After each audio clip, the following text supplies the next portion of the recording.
What happens to Steven when he dies? Can he die? Steven is not just a gem.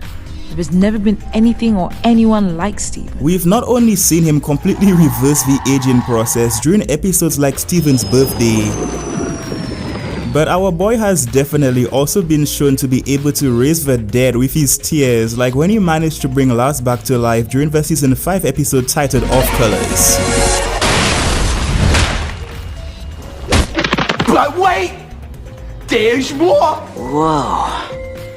What happened? And you're supposed to be dead. I got better? So technically, all Steven would really need to do in order for him to live forever is cry a bunch on his deathbed. Steven! Or just keep rewinding his physical form back to a point in time when he was a kid again by simply feeling younger. But I feel like it's safe for us to come to the conclusion that Steven, the Steven who we grew to know over the course of the series, most likely wouldn't be the biggest fan of either of these strategies. So this is what you saw.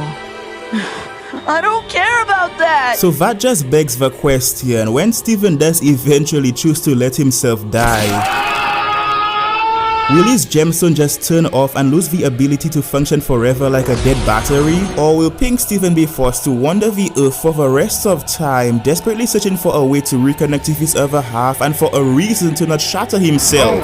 Calm down, son, it's just a draw. And then there's Finn Mertens, a boy who might seriously be able to claim the prize for being the cartoon protagonist with the most tragic life. The prize being a giant box of tissues and a good therapist, because holy shit. We don't do that here. Being conceived by Martin and Minerva on Founders Island in the midst of absolute chaos, Finn would literally be forced to fend for himself in one of the most dangerous environments that we've ever seen in fiction from the moment that he was born. Finn, I'll be back for you. What a sick joke! Look, it's not a competition or anything, but even Steven would get the chance to live a relatively stress-free life until he was 12, despite the fact that he was the son of Pink Diamond. Steven! Oh my gosh, oh my gosh. I mean, Finn wouldn't get the chance to have a second of peace within the land of Oz, not even after our boy was adopted by Joshua and Margaret. On top of having to find all kinds of ways to fend off new predators like the oozers, vampires and rainicorns, just like all of the other humans who managed to survive the initial detonation of a mushroom bomb before him. Finn, being the physical embodiment of the blue catalyst Comet, would also be forced to keep his green counterpart at bay in multiple different universes because he was presumably the only one who could.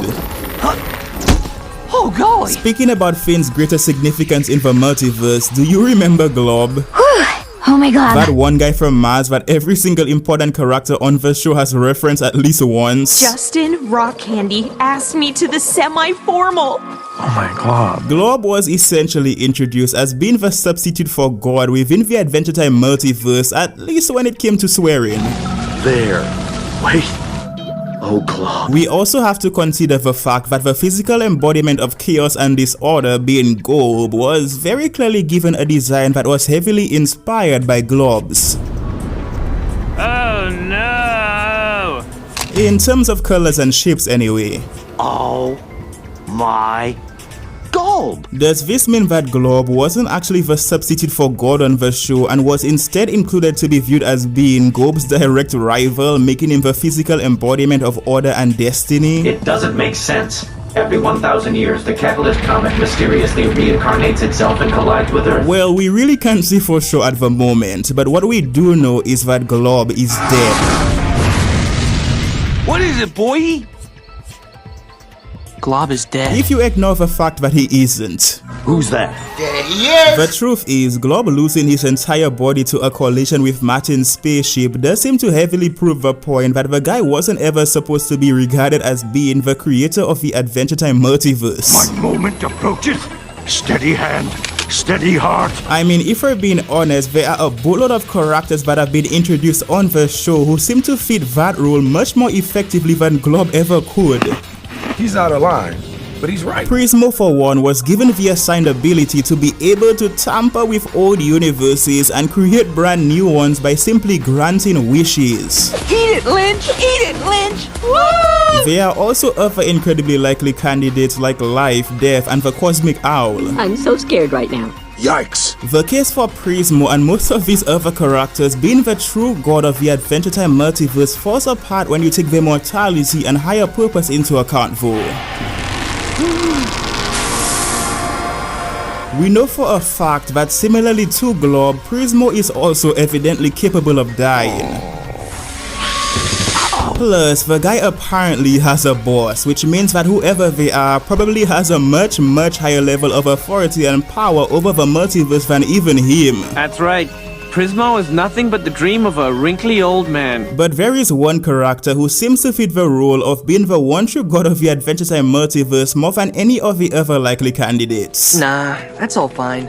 I just been feeling kinda gray is all. And we're of course referring to none other than our boy Finn.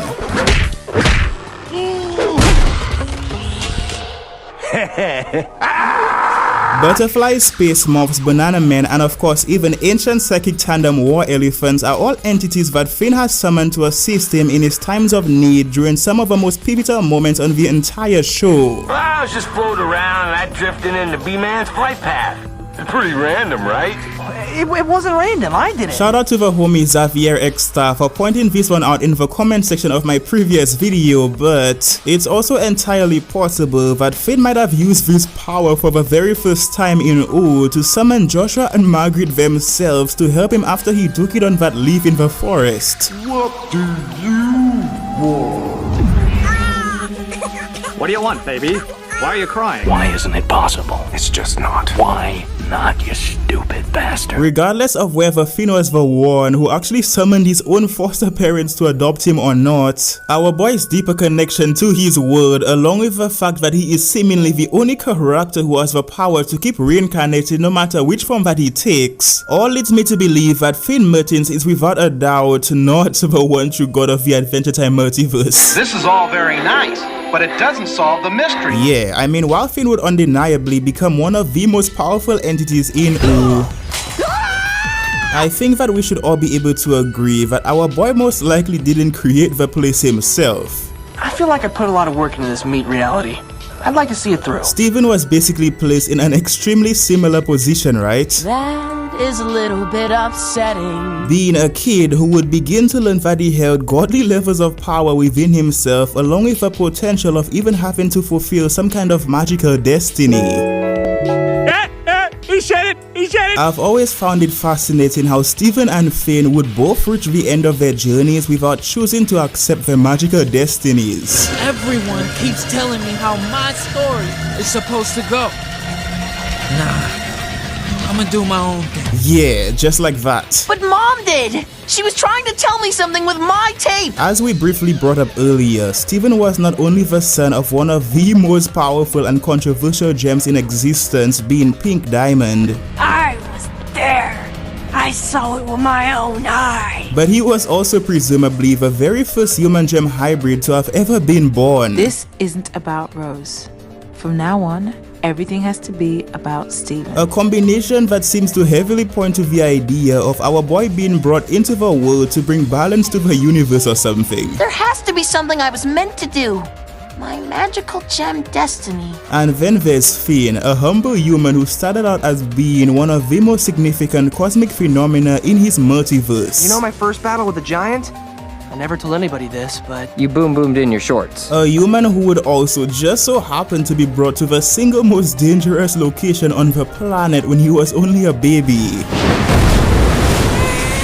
A combination that seems to heavily point to the idea of this man being born to be able to rescue the remnants of humanity from the elements and most importantly themselves. And while I retreated, Dr. Gross's work turned strange and dangerous. The problem is that both Steven Universe and Adventure Time have fought back against the very idea of a protagonist being born with magical destinies. So that's it. I'm just supposed to be your kid. Well, yeah. Despite the fact that Steven and Finn were very clearly written to fulfill magical destinies. Who built stuff in my mouth? Yeah, Steven would reject his role as a diamond after he'd managed to bring peace to his universe, but you know, that doesn't change the fact that our boy would still bring peace to his universe. White Diamond's powers work in reverse now. Yeah, Finn would stumble into facing off against all of U's greatest threats in order for him to allow his people to be able to move back into their homeland, but he'd still eventually fulfill his magical destiny as well. Oh yeah! To be completely fair, it was never explicitly stated on Adventure Time that Finn was made to accomplish some kind of higher goal. It's just the most logical conclusion based on everything that we know about the guy's true origins. Let's blend in.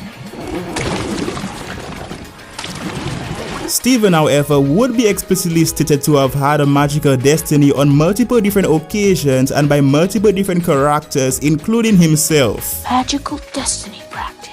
Except, Connie of all people would be the character to feed Steven the idea that he was born to fulfill a magical destiny in the first place during the season 1 episode titled Lion 2 the Movie. And obviously you have some sort of magical destiny. Who am I saying that? Who said that? Who said that? Who said that? While Steven Universe and Adventure Time would deny the idea that the protagonists were born with a magical destiny, it's kind of difficult for us to argue that both Steven and Finn wouldn't end up living up to their unique magical destinies anyway, whether our boys choose to accept them or not.